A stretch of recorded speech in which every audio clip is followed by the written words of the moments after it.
মার্কিন যুক্তরাষ্ট্রের যে উদ্দেশ্য সেটা জিওস্ট্র্যাটেজিক, ইসরায়েলের যে উদ্দেশ্যটা সেটা কিন্তু এক্সিস্টেন্সিয়াল। মার্কিন যুক্তরাষ্ট্রের মজা হচ্ছে তারা একভাবে শুরু করে, তারপর খানিকটা পরে তারা বুঝতে পারে না কোন জায়গাটাতে তারা ঢুকে যাচ্ছে।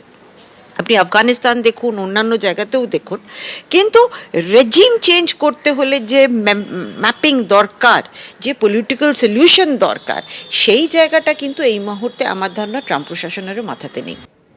আমেরিকা ইসরায়েলের বিরুদ্ধে সুর চড়াচ্ছে চীন রাশিয়া। ইরানের উপর হামলার তীব্র সমালোচনা করেছে দুই দেশ। ইরানের পরমাণু অস্ত্র তৈরির প্রমাণ মেলেনি দাবি করেছে রাশিয়া। অবিলম্বে ইরানের উপর হামলা বন্ধ করতে হবে দাবি চীনের।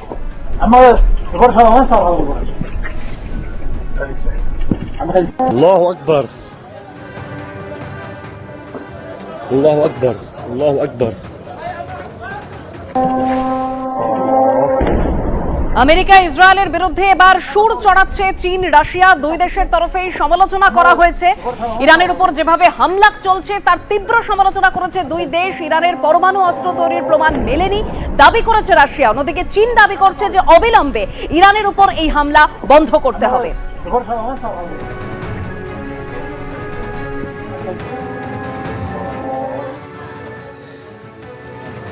একদিকে ইরানকে যখন সমর্থন করছে চীন এবং রাশিয়া, তখন আমেরিকা এবং ইসরায়েলকে সমর্থন করছে Germany.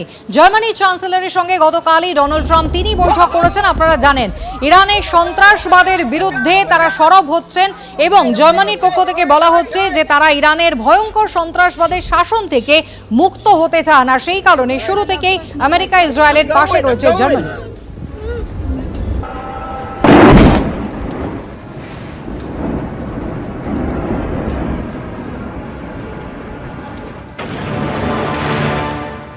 As I said, in Germany the last 2 days, we are supporting the United States and Israel to get rid of this terrible terrorist regime, and we are on the same page in terms of getting this terrible regime in Tehran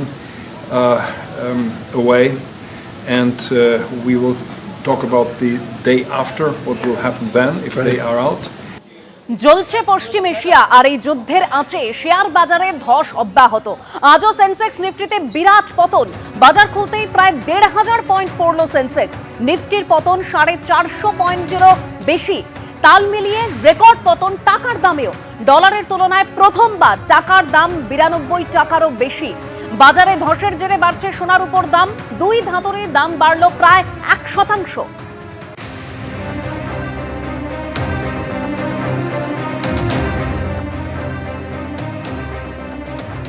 আমরা প্রায় ধরে রাখুন, যদি সরকারি হিসেব যেটা আছে তাতে 5.1 মিলিয়ন ব্যারেল পার ডে আমরা তেল আমদানি করি।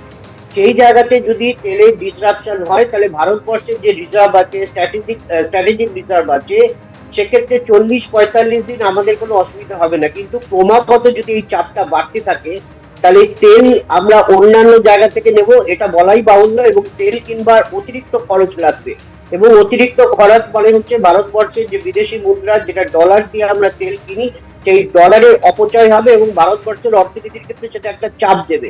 কিন্তু সমস্যা হচ্ছে আজকের দিনে স্টক মার্কেটে একটা আমরা দেখি যে পতন হচ্ছে, এবং এই পতনটা 2% কাছাকাছি আছে। আজকে শেয়ার মার্কেট খুলবার পরে প্রায় ১৭০০ পয়েন্টের উপরে আমরা ফল দেখেছিলাম, সেখান থেকে এখন একটু স্টেবিলাইজ হয়েছে, এখন ১৫০০ পয়েন্টের কাছাকাছি। নিফটিও প্রায় ৪৯০ পয়েন্টের কাছাকাছি একটা পতন আছে।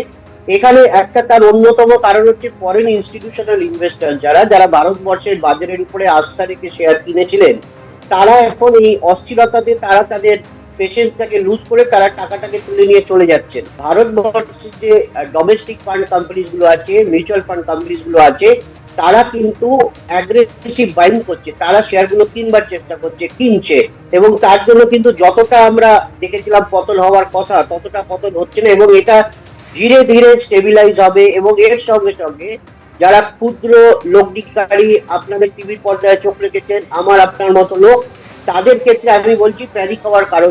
এবিপি আনন্দ এগিয়ে থাকে, এগিয়ে রাখে।